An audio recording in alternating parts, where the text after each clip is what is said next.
Laothoe, one of Priam's wives, never saw her son again. He was washed away. Now she can't look at the sea. She can't think about the bits unburied being eaten by fishes.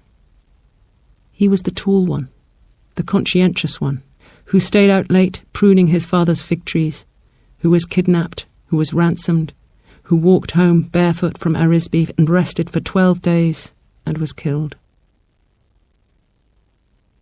LYCAON killed, LYCAON unkilled, LYCAON bending down branches to make wheels, LYCAON kidnapped, LYCAON pruning by moonlight, LYCAON naked in a river pleading for his life, being answered by Achilles, no. Like when a lion comes back to a forest's secret rooms, too late. The hunter has taken her children. She follows the tracks of that man into every valley, with her heart's darkness growing darker. Like when a lion comes back to a forest's secret rooms, too late. The hunter has taken her children. She follows the tracks of that man into every valley, with her heart's darkness growing darker.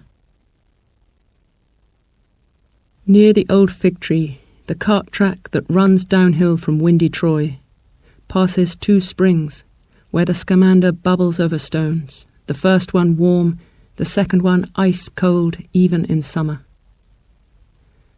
Town people come and wash their clothes in those smooth, rock-scooped pools. The river knows their voices. But Achilles killed so many men, standing downstream with his rude sword hacking off heads until the water burst out in anger, lifting up a ridge of waves, that now this whole river is a grave. Women at the washing pools, when they hear the river running, crying like a human through its chambers, they remember THERSILOCHUS lying in a quick-moving, never-ending darkness between steep steps of echoing rocks.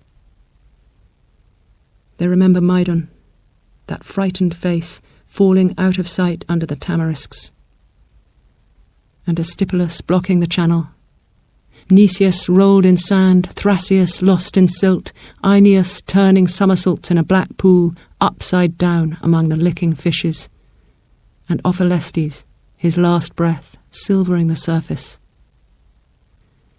All that beautiful armour underwater. All those white bones sunk in mud. And instead of a burial, a wagtail, sipping the desecration, unaware. Like when a man dives off a boat into wind-blackened water. He vanishes, then surfaces, with his thoughts the other way up and his hands full of oysters. Like when a man dives off a boat into wind-blackened water. He vanishes, then surfaces with his thoughts the other way up and his hands full of oysters.